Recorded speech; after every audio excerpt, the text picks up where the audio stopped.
1 and 2 from 12 equals 3. 3 represents manifestation. In order to truly manifest something new, okay? And this is why I give Scottie Pippen crap. Not because he's not dope. He's a dope basketball player. I was the first to say it. It's how he went from jocking Jordan to hating Jordan. You want to start a business, you're not going to have to look for people outside your household or friends, family, or strangers. You can say, hey, let's put our heads together. Let's get up. Now, or we're going to still just sit here and pretend? It's up to that guy. No. Seriously though, because like on my end, it still gives me the option to hit go live.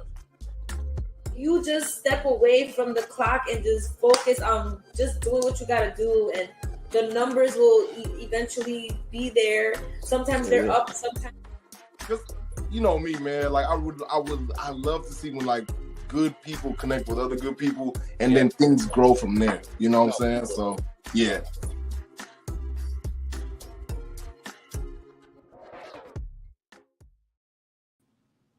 Are we live? What's good, great people? I am Ezel Moon, and I have a special guest in the building today. Brittany Passion, actress, model, CEO of the Passion Experience, radio personality, talent scout. So many more hats, so many more, and I can't wait to talk about all of them. She's joining us here. I want to give a big shout out to y'all for tuning in. Whether you're watching it the first time or you're running this back, I appreciate you. And yeah, man, y'all know one of the most unwashed places like on your body is like the little crevices in your ear. Wash that. Intro.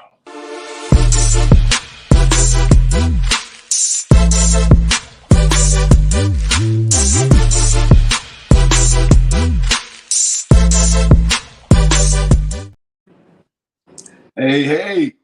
Hey. How you feeling? I am feeling amazing. Thank you for having me, Ezel. It's July 1st, so listen, everything is good. Everything is cool. It is a blessing to have you on. You know, I spoke a little bit about you on the introduction. You know, I said, hey, y'all, actress, model, CEO, you know, soft life advocate, radio personality, talent scout. But, you know, prior to all of that, you know, if I'm not mistaken, you was at Tennessee State University for cheerleading? I sure would. Oh, how you found that out? Look at you. Oh, I'm gonna bring up a couple things. I promise. I do. Yes, I was at TSU and I cheered and pledged. Okay. And the illustrious sorority that you joined was the Alpha Kappa Alpha Sorority Incorporated. Pretty girls love their 20 pearls, and nasty Q dogs do too. So, you know, if you don't mind me asking, you know, I definitely want to get into the part of your journey where, you know, you CEO and all that good stuff. But let's talk about some of the passions before the passion. Cheerleading, you know, where did that come from? Like, what brought that out of you? For me, naturally, I've always been a highly energetic person. Always loved gassing everybody up, cheering people on. I've been like that from, you know, since the time I was little. I was that little girl that would go up to people and put a smile on their face if I seen that they were down. And so when I was younger, my mom put me in cheerleading. Well, actually, she started me in gymnastics. Hated it. Then she put me in ballet. Hated it. So the cheerleading came, and I felt like that was me. That was my niche. That was my thing. And so I started cheering at the age of 6. Did it all through high school, into college, and I cheered 2 years at Tennessee State University. But I just love the joy of putting the smile on people's faces and getting my team hyped and excited about, you know, our football players, our basketball players, competition, you know, just putting in a whole lot of hard work and then be able to see that reward at the end. I just love it. It's always been a passion of mine. I always felt like the AKAs were like, you know, like if the D9 was like a high school, the AKAs were the cheerleaders, and, you know, vice principal as well. You know, I wanted to I wanted to I did want to go into something, you know, that you mentioned in there. Joy is an amazing feeling, but it seems like as human beings, especially for those of us who are blessed with melanin, we're kind of afraid of joy, right? Like we're always looking out for like, all right, when is that other shoe gonna drop? Man, life is good, work is good, I'm happy, I'm healthy, I'm fit, I'm doing great. Yep. Ooh, when's it gonna happen? I know something's gonna happen. You know, why do you think that is? And you know, how do you yourself stay away from thoughts like that? Honestly, like you said, us as melanated people, Black people, we've been through so much. Absolutely. You know, from the time we're little, whether you grew up in a 2-parent household or not. You know, me, I grew up with a single mother. My father wasn't in my life. He was in the streets and then eventually on drugs. And so a lot of times we're operating in survival mode all the time. So I like to, you know, as people say, it's self-sabotaging, right? Yeah. Life going good, business going good. And then it's like, all right, but it's going too good, God.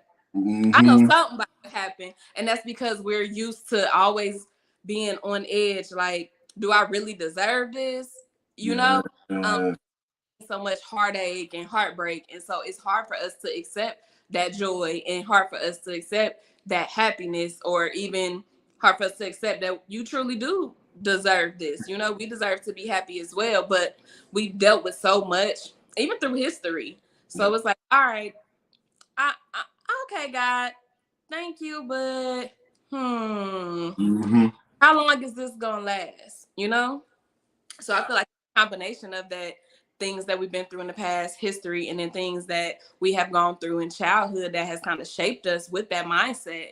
And for me, I gotta stay prayed up. And I know sometimes it's easier said than done, but I have to stay prayed up. I'm the type of person, like, I'll write affirmations on my mirror in my bathroom. In the morning before I pick up my phone, like, I meditate and I'm listening to the positive affirmations. I got to keep my mind right, because it's so easy to self-sabotage and go back into that and those habits. And the type of person I am, it took me a while to allow myself to be happy and allow myself to not be afraid to shine, so to speak. When did that breakthrough happen for you? You know, when you said, you know what, man, I gotta do it. I gotta let myself be happy. I gotta step fully into the me that embraces all that life has to offer me. For me, I would say the first time would be when I left my career and moved from Nashville to Atlanta. It was a very hard journey. And it took me about 2, 3, 4, 5 months to finally leave. I put my 30-day notice in like a whole bunch of times. And it was different for me because I was in my passion. You know, I was working with foster care kids. So I was still in one of my passions, but I felt like God had so much more for me and bigger. And so I felt like it was time to go. And once I came to Atlanta, that's when it really hit me like, okay, it's time for me to truly be happy and live out all of my dreams and live out all of my passions, and don't be afraid and don't look back, you know, because I'm like, if God brought me this far, he gonna continue to bring me even further. And F what everybody else got to say, you know, but I left every time. Like, I'm like, it's time to start over. Yes, ma'am.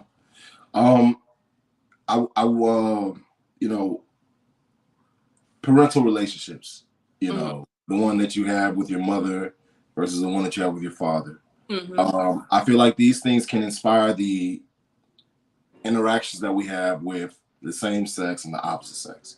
Preach. Preach. Talk to us about, you know, those relationships that you have with your, you know, with your parents, and like how exactly did it, you know, impact you dealing with men and you dealing with women? So growing up So I grew up in a single parent household, right? It was my mom, myself, and my 2 sisters. I'm the oldest. So I kind of grew up a little fast, kind of had to be a second mom. Didn't have much of a childhood, so to speak, because my mom was working.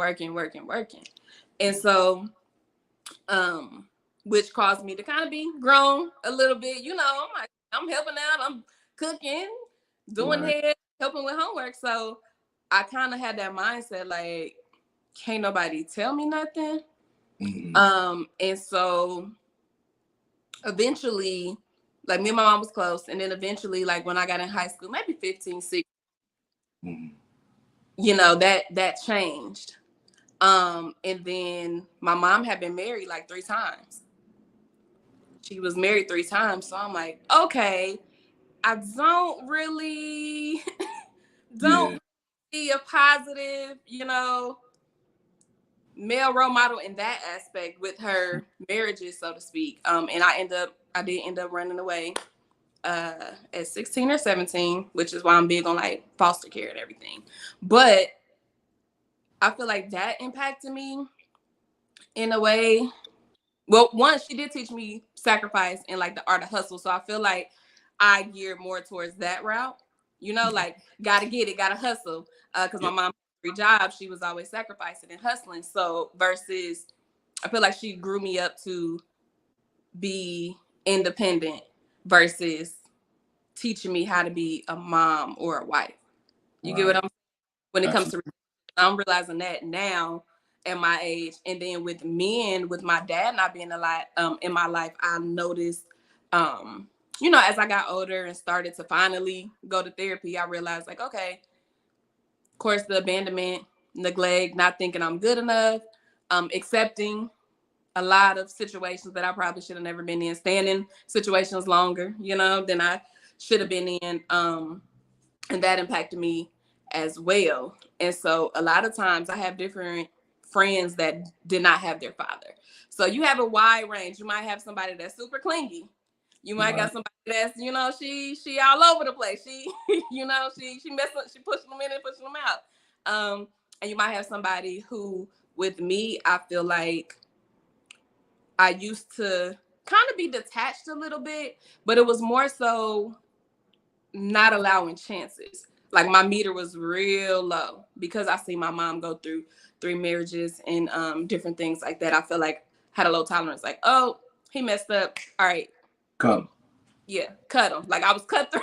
I was cut through. I was a little cold hearted, and then as I gotten over and I look back, I be like, Brittany, what he did wasn't even that bad. You could have really gave him another chance. You know what I'm saying? Right. When you do when you know better, you do better. So that's kind of where I'm at with it. Now. Just really, I had to do a lot of healing, a lot of self-reflection, a lot of healing in the process. You know, it's so crazy how, like, you know, hindsight is always 20/20, man. You look back, you're like, yeah, I could have possibly stuck that out, but and it kind of affects your mentality on, you know, on where you are now, you know. But I think that through therapy on my end, right? Because I know, I mean, I'm trying to be a better person. You got therapy? Oh yeah, absolutely. Hey, and that's another thing. Funny enough, our black shout out to everybody that's the oldest. There's a certain, people don't understand, being the oldest child is always going to be that, like, dog, like it's a certain level. They don't get it. And it's funny, you can always tell somebody. Like, baby, the pressure is real from birth. It's on. It's always on. And it's like a certain level like guilt that's there. Like, you know, it's like, I don't know how to describe it, but yes, yeah. I feel you. We here. So, you know, when we think about, you know, these things that kind of impact, like, oh, okay, well, where you are right now. But I always try to tell folks, man, it may sound cliche, but it's all for a reason. All for a reason. Because what if the next time that you forgave that person for that, then you know, they might be part of their character development that you leaving them. That okay, now they need to, in fact, they realize that, hey, that's something that I can never do again. So, you know, right. And I realized like I don't have any regrets because all of that made me the person that I am. But like you said, on top of being the oldest, I just used to feel guilty about everything. Like I felt like I needed to be perfect and I need to do this and I need to do that. And it was like, when I finally moved to Atlanta, I'm like, I can breathe. Yeah. I got my own life to live. I can't live for grandmama, mama, and everybody else. I got to do what I need to do. But when I was younger, I used to be like, okay, well, maybe if I get straight A's, then my dad's attention. Well, maybe if I join this organization, become, do all of this, then maybe he'll be like, okay, my daughter doing the damn thing. I want to be in her life. That was the mentality I had then. But, I done worked on all of that. We working on our relationship now. But, yeah, it did impact. And, it impacts us as we're adults. And we really don't think about it or reflect on it until we go to therapy or we start talking to our friends. And we be like, Yeah. I wish I would heal sooner. Yeah. Missed out on a lot of life. Yeah. I wish I would have had a better outlook earlier. But Black people, it's crazy though, Ezel, because like as Black people, now we're getting there, but we don't talk about stuff. Like I was in the household, what happens in our house, stay in our house. Oh yeah. From mama to grandmama to great grandmama to we don't talk about it. We don't talk about issues, but it shifted. But the whole narrative of the Black family has shifted. But like, I'm appreciative now because my family now, we talk, we cry, we sit there and sip our wine or take a shot, and we have some hard conversations now, especially that we're all adults. Like we have some hard conversations from my grandmother to my uncles.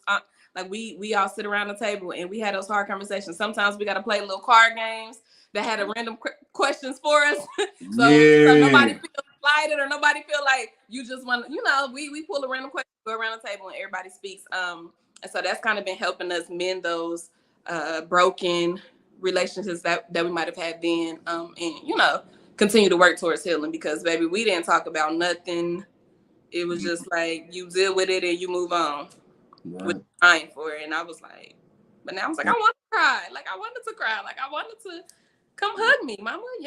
I want to let all this out. I need to let all this out now because, like, I want to feel good. I want to be able to like look at y'all and be like, yeah, man, that's my family, and I'm happy to be with them. Yes. Man, I want to get into, I have this quote here. It's from this, amazing woman. She once said, "It don't take nothing to start, but one thing about it is it definitely takes consistency to finish." Woo! Man, you know who said that? Who? Brittany Passion. Man. Wait, when did I say that? Yeah, I know, right? I'm like, that sounded when you said it. I'm like, I think I said that before, but I'm like, wait. I got to. I'm look. I mean, I be having to do. I like research. You. Look, okay. I wonder. Where do you feel? Two-part question here. Where do you feel you developed your skill of consistency because you are doing it? And shout out to you because really you are doing it. And what are some places in your life, though, that you feel like you need to apply that skill a little more? Okay, that's actually a real good question. So for the first part, I believe I learned that skill, honestly, at an early age when I was younger. My mom did tell me, like, whatever you sign your name to, give 100%. And I've always been the person to give 110%. So I'm going to go above and beyond. And I don't know if that's just my drive. I don't know if that's the Capricorn nature in me because we like overly ambitious. Sometimes we put work before everything else, but I've been, the last few years in my healing journey, I've been working on that. But so I learned it at a very, very early age. I've always, if I like something and you know, God blessed me with it, whatever it was, I'm gonna do it to the umpteenth power, until the next thing comes. So I really have applied that to every aspect of my life, no matter what it is, you know, whether it's when I was cheering, or whether I was pledging, or whether I started acting, or whatever job I was on. You know, I've always been that way. Consistency is key. Like, that's the only way you're gonna keep going, because life is always gonna be lifing, right? Right. So my favorite quote is, direction is more important than speed. So it's okay if you got to sit down for a little minute. Sometimes God will sit you down because you're doing too much, and you need a break. So sometimes God will sit you down, or you might be going in the wrong direction. But if you are doing everything that's in your purpose and it's aligned, direction is more important than speed. You got the vision, so you know you're gonna get there. Might not be today, tomorrow, but it's gonna happen. And so I just always had a mentality and some type of, I don't know, resiliency and perseverance. And I just push through. Like, slow and steady wins the race. kind of. But and so where can I apply that more in my life? You know, put me on the spot, Ezel. I would say one aspect that I have been working on this year alone is my health. Because I used to like work out and stuff. Obviously, with me modeling, acting and stuff, I had got to stay on it. And I'm like, okay, this ain't the 25-year-old Brittany body no more, you know? So definitely my health, but not even just working out, but just taking care of my health overall, making sure I get the rest that I need, and not always being on go. Eating, because I used to be so busy that I would forget to eat. And then there's been a couple of times where like my iron got low, I'm passing out, dehydrated because I'm not eating and drinking water because I'm like overexerting myself, being there for everybody, not saying no. But I learned boundaries and stuff. But still, it's still a battle a little bit. So definitely in the area of health. And then, to be honest, Ezel, you know, you done did your research. So I'm sure you done looked on my page in the area of relationships. I can't even say consistency. I need more consistency in that area, because right now that area is null and void.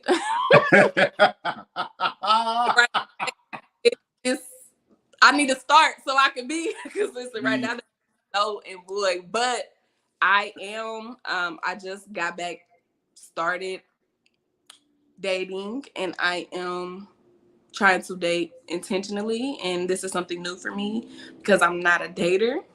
I meet somebody, we like each other, we get in a relationship, and next thing, or we, you know, establish a friendship, and next thing I know, I'm ending up in the 2-year relationship or sometimes situationship. And then I'm like, okay, where are we going from here? All right, give myself a little break to be single. And then I'm back again, meet somebody that pays dope, I'm feeling the vibe. All right. And then like 2 years later, we still doing this and there's nothing happening. You know, actions and words are not matching up. And so I had to take a break, you know, take a little break from all of that. I was in a domestic violence situation.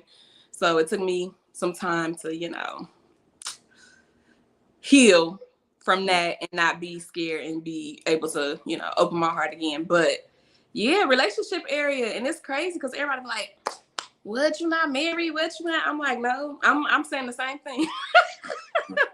Look. I'm ready to start my family. I done did everything else. I done traveled, got the career. Like, I'm ready to. Trying to get one of these. Trying to get one of these. I feel it. So I can have about 2-3 kids because I'm not getting no younger. I respect it. I definitely respect it. I feel oh man. Go ahead. What's up? What you got? Man, look, just, you know, the dating pool currently has, like, you know, I say this all the time, it's got pee, poop, and fentanyl in it. Because it's a lot of drugs in that dating pool. I'm trying to tell you. And I had made a post the other day, and I was like, talking about fairy tales because I was on set and I had a wedding scene, and I said, my characters are getting more love than me. Like, I don't here alone. I don't play 2 or 3 roles where I was married, but I've never like had a wedding scene. And so I had a wedding scene, had the whole 9, the dress, my mom coming in to speak to me before. It was like super emotional because I was like, okay, maybe this is manifestation. But I posted it on Instagram. Everybody like, congrats. And even though I said set life and manifest. Nobody read that part. Don't like, nobody. Congrats. And I'm just like, but what y'all gonna do when I really get married? But I had posted, I was like, fairy tales has heroes, villains, frogs, and all of that. So yeah, I like the fentanyl and the poop and the pee better. Let me tell you something. I did a April Fool's joke about me like getting married. Oh my God. I took like a random photo from Google. It wasn't even my hand. And I put it up. Man, I say like you would have thought that it really happened. Like people came out the woodwork. Like, really?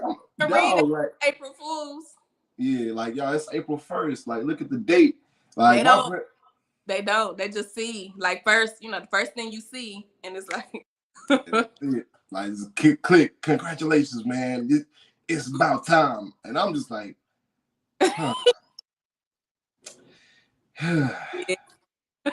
That's how I was too, because I'm sitting here like, dang, this ain't even real. This ain't even real. And then I think I had put something like, I had given up on love, but now I'm back. So people was like, yes, never give up on love. Like, yes.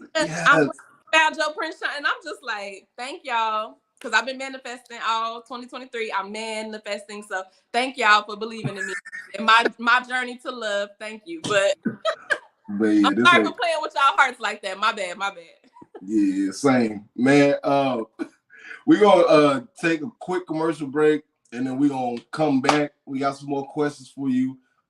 Thank you so much, for doing this. Yeah. Commercial. The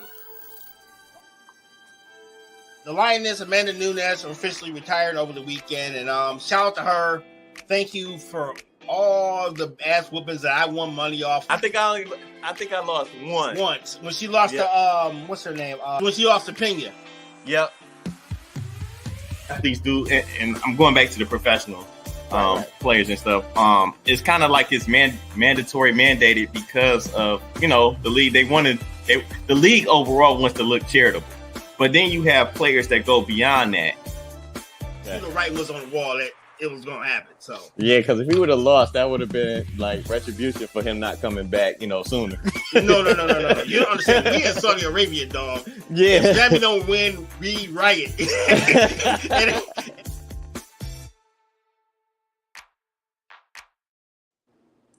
All right, and we are back. You dig? Oh man! Oh, you got some love. Okay, let's go, Team Passion. So done. I wanted to. Okay, look, I'm gonna let you pick. Okay. Oh, actually, you know what? Here, let me do it like this. When did you cross again? You said when? Yeah.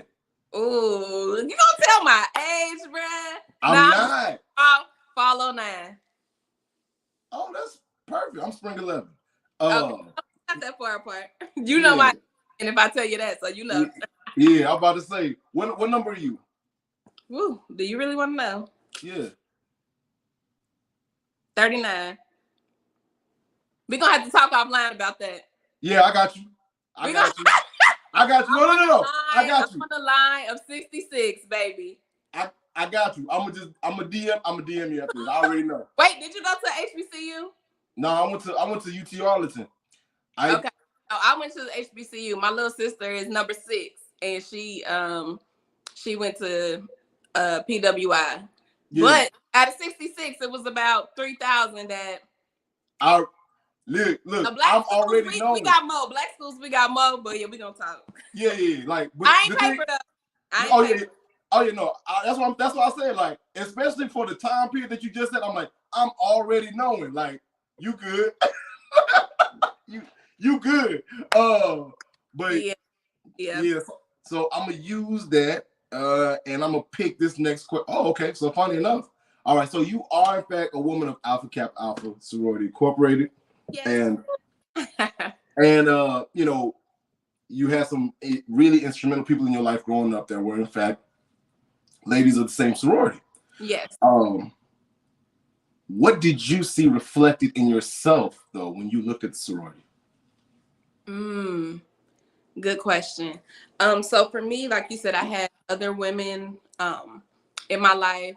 I had a cousin that I actually lived with when I ran away, who instilled a lot in me, as well as like my cheerleading coaches and other women role models who were in my life. But for me, I feel like I definitely exuded sisterhood. I've always been, I don't want to say a girl's girl, but I've always been about like sisterhood and women's empowerment. Whether that was me cheering, whether that was me starting groups, you know, with my friends. When I was a case manager and working with foster care kids, well, I still do it part-time, but when I was full-time living in Nashville, I started pageants, really helping the girls with self-esteem and self-confidence and different things like that. So I've always been a girl's girl and a women's girl and big on women's empowerment because I did have female role models who helped me and guide me and, you know, started to steer me back on the right track when I had fell off. And so for me, I would say that. Also, we embody excellence in everything we do. And that's me. Like I said, I give 110% to anything I sign my name to. And we just carry, I know for me personally, I carry myself in a different way, in a different manner. So when people approach me and when I walk into the room, it's like this, I don't know, this glow or something. And they like, oh, she mean business. She about her business. She's a positive person. And that's not me talking about myself. That's just things that, you know, other people have told me or said to me. And I'm like, oh, really? Because I never knew, which should kind of be a gift and a curse because it makes some guys intimidated to approach me.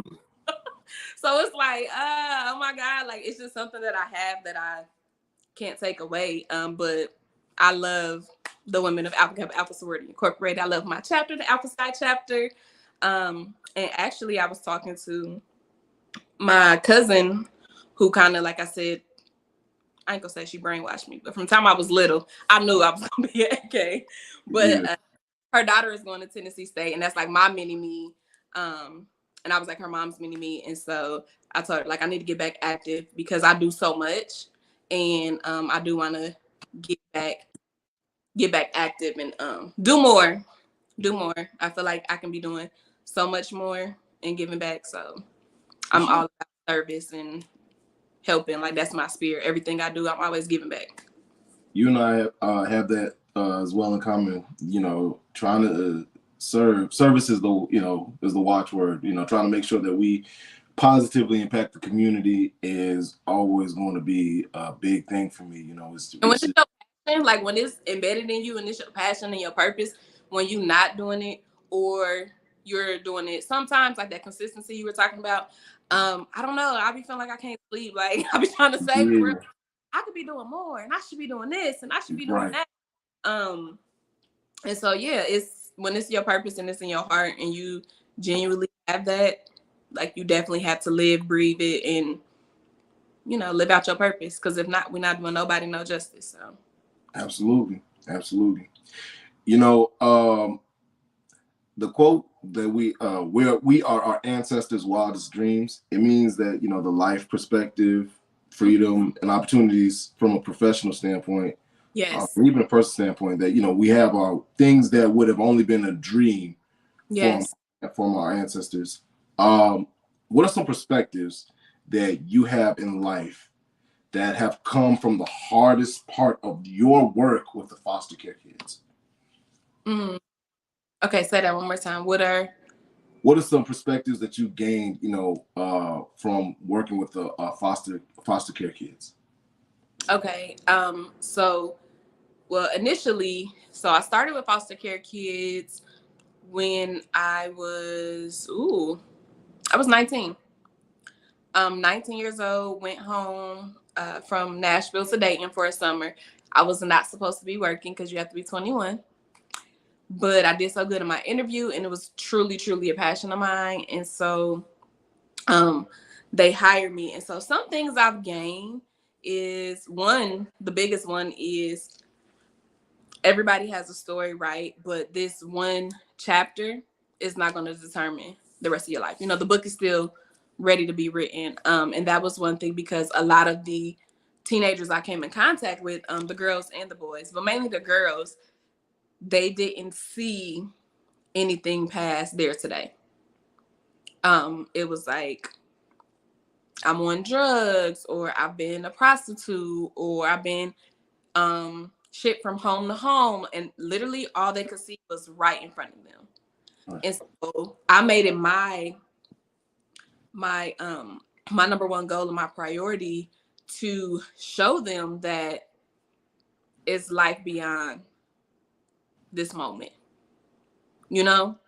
And so everything I did, whether it was the groups or just the conversations I had with them, pouring into them, that was my main focus. Like, baby girl, this not the end for you. You know, this is not the end. This is only one chapter, and it's up to you to change that. You know, to really get in their mindset in the habit, which, you know, it was hard. It was hard, but and no day was easy. You never know what you're going to walk into, because everybody has a different walk of life, different story, you know, parents just left them and different things like that. But that was my number one priority, pouring life into them and letting them know, like, this is not the end. And that's one thing that I learned, and it helped me too, because when I graduated, I had a full-time job working there, but I also was in grad school. I was also serving at night, and I was also modeling. So I would come back and forth from Atlanta to Nashville, you know, and so I would be on the road, driving, stay out. I used to be a video vixen, but we ain't gonna talk about that. But it's in the notes, but if you don't want to talk about it, that's fine too. I was music video to 2 a.m. and then have to get back on the road and be at work at 7 a.m. So mind you, I'm in a music video, like, and it wasn't anything like that damn good, but I might have on some lingerie looking, you know, sexy or whatever. Then I come back and put on my suit. And then the kids was trying to find my Instagram. I was gonna say, you know that Snooty Wild video. I was like, I went back and I looked it up. I was like, yeah, my boss was like, I think I seen Miss Brittany was, and then, you know, I was just like, yes, this is what, whatever. And so he was like, well, why hide it? Are you ashamed? And I'm like, no. He like, well, why hide it? And he was like, this could be a way to really empower girls, to show them, like, follow your dreams no matter what it is. And then, so I think they had saw me on TV. It was the first like major project I did, and it was Snapped, or Killer Couples, one of the shows, like the reenactment shows. And my kids saw it, and they were like, so like, oh my God, I know a celebrity like Miss Brittany, like, and I'm in there, mind you, with my suits on every day with my glasses, like, good morning, y'all, and they were just so amazed. And even them, they was telling me, like, we know that this is your passion, and we know that you're going to open up a whole bunch of foundations and domestic violence centers and all of this other stuff. Go follow your dream. Like, they always telling me to move to Atlanta. And so I was just like, well, y'all believing in me, but y'all are the ones who are giving me, you know, giving me that. My grandmother, she always took in foster care kids. My mom was taking foster care kids. Like on the weekends, it's called like a respite, or when families went out of town. My aunt always had foster care kids. So those were my sisters, my family, my cousins, still to this day, you know? And so I was like, when I start my family, I want to be able to do the same as well. So yeah, it's my passion. They're my babies. That's real. That's real. You know, I love, one of the things I've always loved about working with kids is like, whenever you like when you get them at the right time, you hit them with the right, like, maybe be the inflection in your voice, or the you know, they see it, right? Like, they feel like that you actually care about them. Yes. And they take that one piece of advice, and it just changes their life. And you see them walk, talk, just move different afterwards. Like you said, that care, once they feel like you care, because a lot of people unfortunately are in it for money or paycheck or different things like that, especially the agency I work with. I noticed that And they felt like nobody cared because everybody had written them off due to their circumstances. You know, they had already written them off and passed them off. And so they didn't feel like anybody cared. So I'm glad you touched on that because I tried to make sure I always show them I care. And I worked with like juvenile delinquents. So everybody done wrote them off and like, oh, this person, and oh, Miss Brittany, and don't be spending time with them. They lost cause. And I'm like, they lost cause. Like, this the future. This is gonna be taking care of you. What you mean?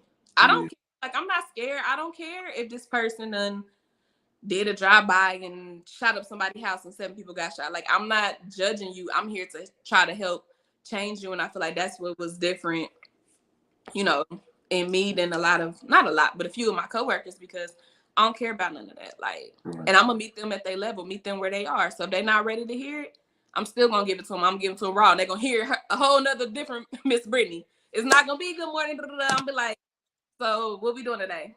Yeah. So what's up, Johnny? Like, you know, so you tearing up the dorm because your mom didn't answer the phone, you know, so, but still been able to reach them as well, you know, because sometimes that tough love, you got to give them that tough love, meet them where they are, and then they drop all those defenses and you can figure out what's really going on. Because the behavior stuff, that's a symptom of what's really going on. Absolutely.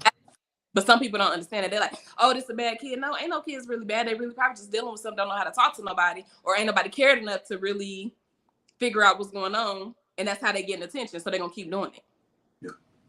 That's all they want, man. Like, the kids crave structure and attention, you know. Yep.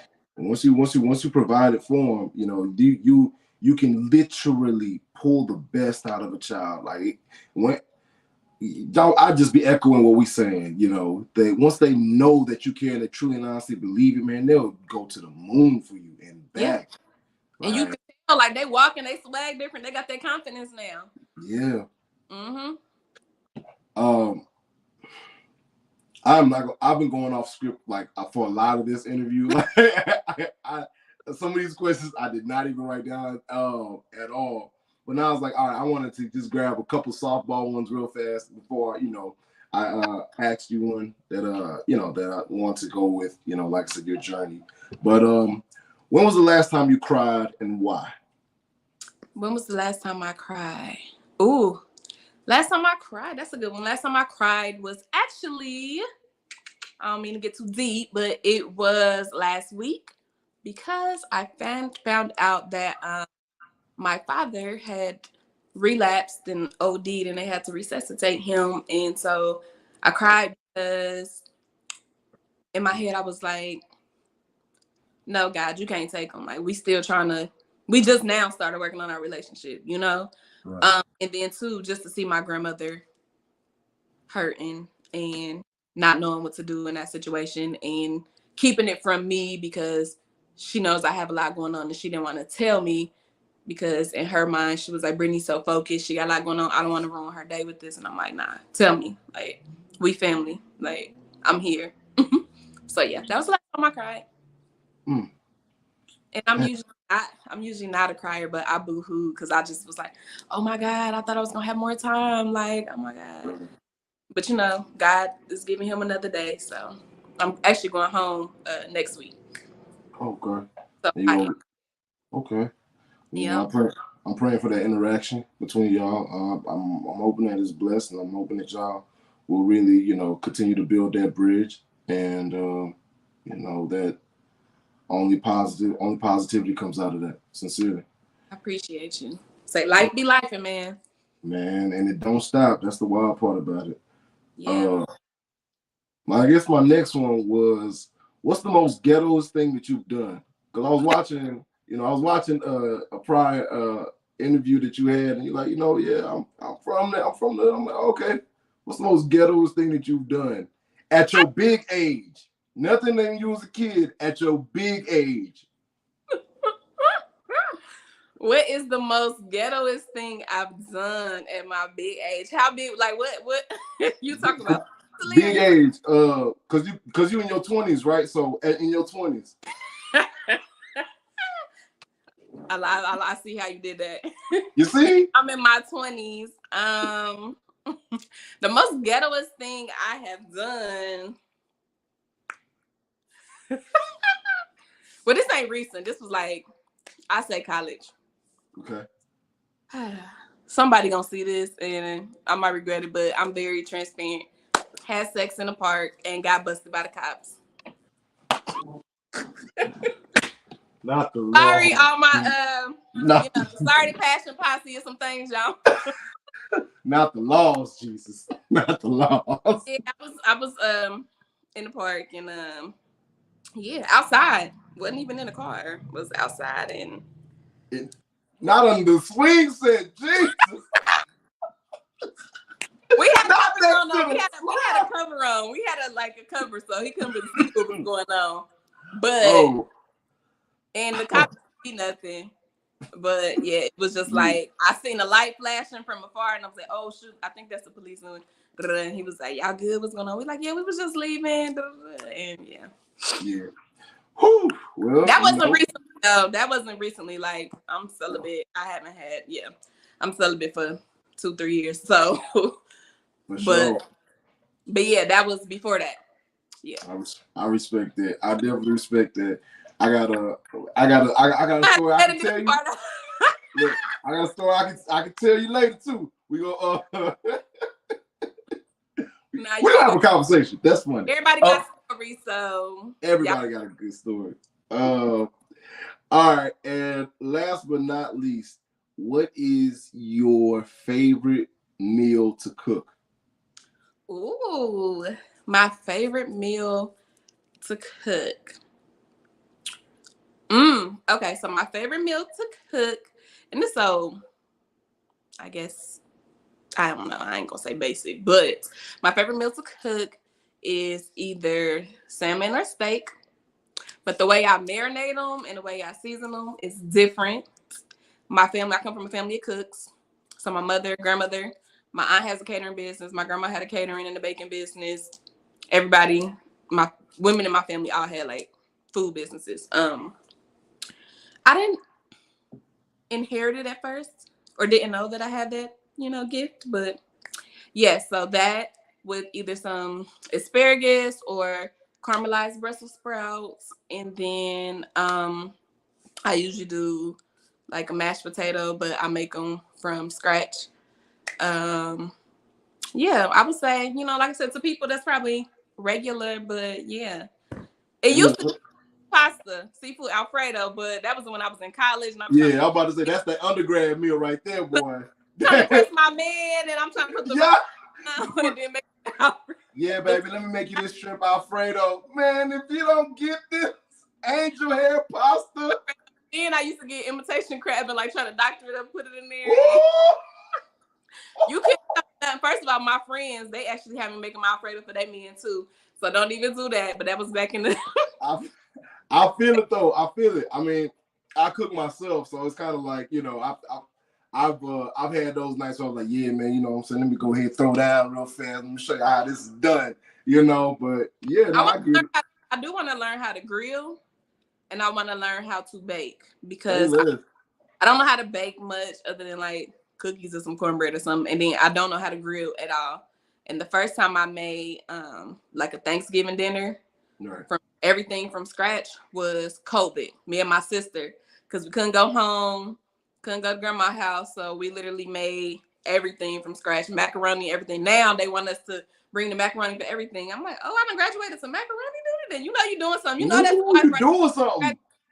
If you don't graduated to macaroni duty with your family, with grandma and them still alive, and they like, y'all bring the macaroni, you done. You did, yeah. Okay, now. All right, now. Okay. Cooking skills, wife level or above, goddamn. You know what I'm saying? Career, wife level or above. Intimidating to these lower tiered men's. I feel it now. Look, man. Where he at? Where is he at? Okay. They can't play with you. That's why. I rub your bunions. I cannot. Okay, why you get me started? Okay. I wanted to, I got this one because I've been trying to find a way to recraft this question for you. Okay. Of all these different hats that you wear, you know, like I said, model, CEO, actress.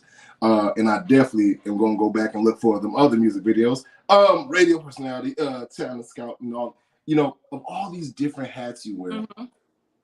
Where do you feel like you draw the most power, and mm-hmm. where do you feel like you are your most authentic self? So good. That's a great question. Out of all the hats I wear, where do I feel my most authentic self?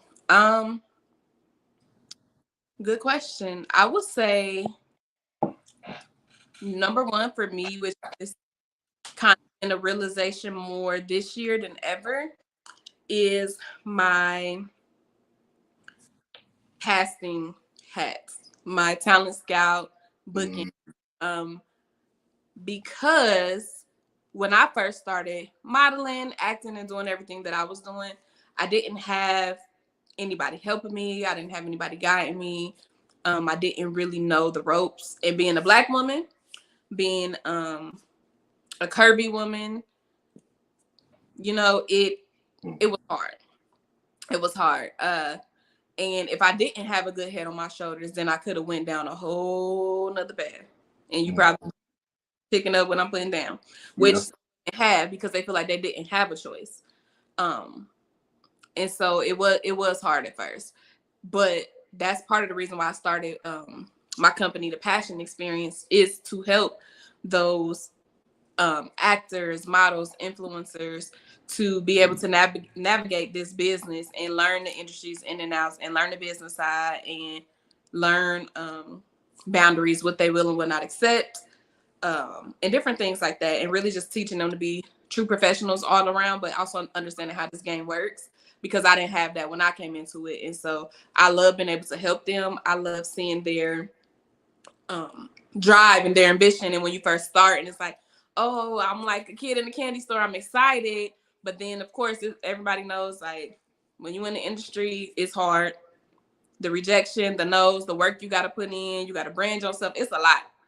It's a lot. And so just being able to see that eagerness and be able to, help other people follow their dreams and their passions as well. And then being able to teach them how to handle those no's and how to handle that rejection, and to be able to, like I said, that slow and steady is truly a gift to me, and helps me. I guess it helps me sleep at night. Like, I genuinely want to see people win. I feel like that's one of my purposes that God instilled in me, no matter what, whether I'm working with foster care kids, juvenile delinquents, working with people in the industry. It's truly a passion of mine. So I feel like that's where I feel this year I've realized, and that's where I feel more comfortable and authentic, being able to give back in that passion. But then again, too, like, I love entertaining too. I love entertaining, but it's me, like, that's my personality. And so, like, my friends sometimes, and that's another reason why it's probably hard for me in relationships, because I'm naturally on 10. So, like, I drink sometimes. I'm not a smoker. And so I have smoked before, but I'm not a smoker. I'm naturally high off life. And so sometimes I don't know, like, if I'm putting on or she acting, I'm like, no, that's me, y'all. That's me. Like, that's me. I'm gonna gas you up. Like, I'm gonna gas you up. That's not me putting on. I love entertaining, but it's more so not necessarily just to entertain. Like, I love empowering. Like, get gassed up with BP is not just something I say. Like, no matter what, I'm going to pour into you. I believe in people. And that can be a gift and a curse a lot of times, because it's like, you could take a horse to the water, you can't make them drink. But me, I'm like, I took it to the water. You gonna drink. You gonna be great. Like, I don't know. That's just naturally me. I see that in everybody that I come across and meet, even if they don't see it in themselves. So it's like not just entertaining, but it's like I don't know, I'm gonna have to create a word, but like entertainment and empower, whatever that is, put together. It's empowering. I tried to throw that one out there, Okay, interpowering. So yes, I like interpowering. That's what I do. That's naturally me, and that's where I feel most authentic. And yeah, I'm learning when it comes to the acting thing. I feel authentically me there. Like, I don't think I'm ever going to stop acting. I've been doing theater I started in theater younger, you know, but acting is that's my baby. Like, and I love being able to tell our stories and change the narrative. But I don't know, God is shaking the table right now. Cause just as much as I love being in front of the camera, I love being behind the camera. You know? So it's shaking the table. Like I said, this year it's like, okay, God, I hear you. I'm sitting down, like, what's up? And then it's like, dang. But then I get this acting gig. Then I get booked to cast this movie. You know? So then it's like, okay. So you doing something serious, man. I was reading your bio. I said, okay, well, look at that. Well, all right now. Cast eggs with Tyler Perry. Okay, man. I see you. I'm working, and they say it takes at least 5 to 10 years to be a quote unquote overnight success. And I'm like, I've been doing this for a while. I've been in the industry for a while. I started the Passion Experience in 2016. I first started modeling in like 14. So I guess I'm 9 years? Yeah, almost 2 years. So I started after I graduated. And that was really just networking. Yeah. I knew acting was eventually one of the goals. It kind of found me. But modeling for me, it was fun. It was therapy, you know. For a lot of stuff I was going through. It was therapy. It was an outlet. And then it just blew up. But I had started meeting so many people, like doing music videos, being in magazines. I was in Jet magazine before. Like, it just blew up and took off. And I didn't even know what I was doing. Didn't have no guidance, no portfolio, nothing. I'm just like, okay. But because of that, it helped me connect as far as acting. It helped me connect with people I met years ago that are now hiring me to cast their movies, cast their music videos, cast their commercials, their hair shows, the nine, you know? So I just been blessed and grateful for seeds that that was planted and opportunities God gave me way back when. So.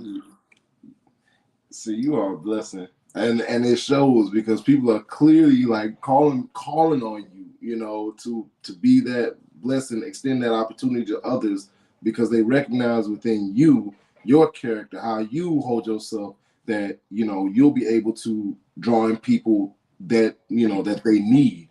So I mean, I was scared at first. I'm like, dang, am I qualified enough? Like, I'm not no big name, you know, casting director, so to speak, whatever. I'm like, damn, am I qualified enough? But I had to learn, and, you know, just having mentors and being around like-minded women and business women and moguls that are really doing some awesome things here in Atlanta. I had to be like, even my sorors, I'm like, Brittany, you gotta stop dimming your light, baby.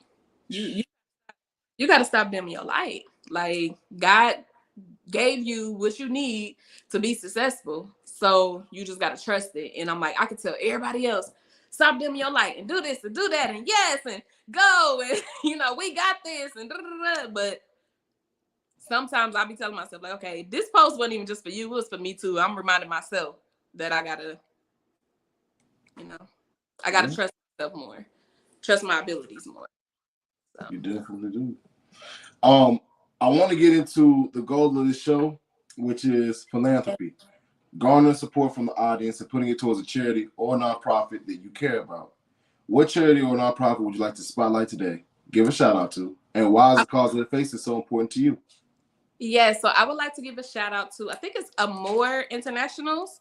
They're in Texas and here in Atlanta. Amore Transitional Group.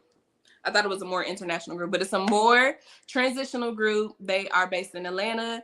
They are also based in Texas. They are Black owned, but what they do is they work with foster care kids transitioning out of the system into adult life. And that organization is important to me because that is something that I want to do here soon in the next couple of years. A lot of time foster care kids get overlooked, or, you know, a lot of people give up on them. And that's always been a passion of mine. And most people don't know, if you're not able to be reunified with your family by the time that you're 18, then it's kind of like you go from foster care and you just go back into the world. But it's a gap there. Something sometimes is, excuse me, sorry. Something sometimes is missing there. And so shout out to you, a more transitional group, for being able to take these foster care kids and give them the skills, the life skills that they need in order to be successful adults, even though they've been at the system. And just because you are transitioning out of the system, we will not forget about you. When you go into young adulthood, you will still be able to get resources. So that's why I like a more transitional group. And I hope to volunteer with them soon. I hope to volunteer with them really soon because I've been researching them for a while. Okay. All right. So we will definitely dedicate this video to a more transitional group, and hopefully those who are on the sound of our voices are so inspired by your story, your words, that they donate, whether it be their time, their energy, or their efforts to them. We always like to close with words of wisdom, for the next generation. I wonder for you, here's this one specifically tailored for you. What words of wisdom would you have for those who are struggling with rejection when it comes to acting, and not getting casted for roles? So my words of wisdom to anybody who is struggling with getting roles, not being casted, or feeling like you are being overlooked, I would say, and I think I said it earlier, but direction is more important than God gave you the vision. He gave you the passion. He gave you the purpose. So trust and believe and know that he will see it through. Direction is more important than speed. Never compare your journey to somebody else's, because at the end of the day, what's for you is for you, and can't nobody take it away from you. And trust and believe there is a role out here for everybody. No matter if you playing a thug, which is not the only part of our story. All Black men are not thugs. Let's start there. That's a whole nother story. But no matter if you're playing a thug, no matter if you're playing a nurse, a junkie, the ghetto best friend, it's all out here for everybody. And our stories need to be told, and they need to be told our way. So you got this, and direction is more important than speed, because a lot of people are going over fast. So take your time, train, get in classes, network, and you'll be just fine. And my ebook is dropping soon for anybody who needs additional support or additional help. Ooh, for sure. Matter of fact, I was about to say, thank you again, but go ahead and do it. Plug yourself. Anything you got going, coming up, let people know what's going on. Okay, so hey everybody, thank y'all for tuning in. My name is Brittany Passion, no talk, all action. Make sure y'all follow me on IG at Brittany_Passion. Also, Instagram, or the Passion Experience on Instagram. That's THE Passion Experience with the X. I also have a beauty line, Euphoric Expressions. That's Euphoric_Expressions with an X as well. And I just appreciate y'all for tuning in. I have an ebook dropping soon. I have a magazine cover reveal dropping soon. I have movies on Tubi you can tune into. I was recently on Oprah's Put a Ring on dating show. So just follow me. Come follow me on my journey as I manifest everything in 2023. I'm manifesting me a man, manifesting just love, health, and wealth. That's what we're doing. The rest of 2023 is July 1st, and I'm super excited about this month, because this month, I'm going to tell you, just do it. No matter what it is, just do it. You've been putting it off for way too long, and that's it. That's all I got to say. Shout out to Ezel. Yeah. Shout out to What Network. No, I'm just playing. I'm getting to my ratchet side now. You good with me. I'll let it ride. Make sure. But let's see. For those, if you don't know, you won't know. I'm Ezel Moon. Thank y'all so much for tuning in. You can follow me at Ezel Moon_. I've been doing a little bit more acting myself, so I got a couple. I'm in a couple of short films now. Stepping into. Okay. Look. If you need me, just let me know. I'll be there for real. Gotcha. Bam, I got you. Thanks. Let's see. What else? Coming up, I have I did Broga, which was, brothers doing yoga, but now we have in fact transitioned, we're now calling it Body Brothers and Others Doing Yoga, which is where we just, try to create a safe space for Black men to be able to do yoga, and all are welcome. It'll be now held in Houston, Texas, Ooh. July 29th at 9 a.m. at More Fit. Make sure you guys are there. You can get your tickets. Link is in my bio. Your link is in his bio. And if you're in Atlanta, July 8th, I'm doing the concert with a company called Creatures of Art. So it's a lot of dope artists, underground artists, singers, rappers, but they different. They give you like J. Cole, Kendrick Lamar vibes. Like they coming with it, okay? So I'll be hosting that concert July 8th if you are in Atlanta. For sure. You gotta make me try to make a stop before I head to the H. Texas. Look, I think let me plan this trip out. Let me see if I can do it. I'll be bring there. Broga here. Just bring it here, and then we could do a whole situation. Say less. Bring it here. Say less. Okay. All right. Maybe I just go to see, but I haven't seen that in Atlanta yet, and I think it would be dope. I definitely think it would be dope. I'm big on yoga and meditation and chakras and all of that. So. Oh, for sure. Okay, yeah. So.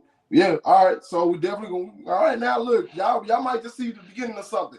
Y'all might just be privy to something, just like you don't even know it.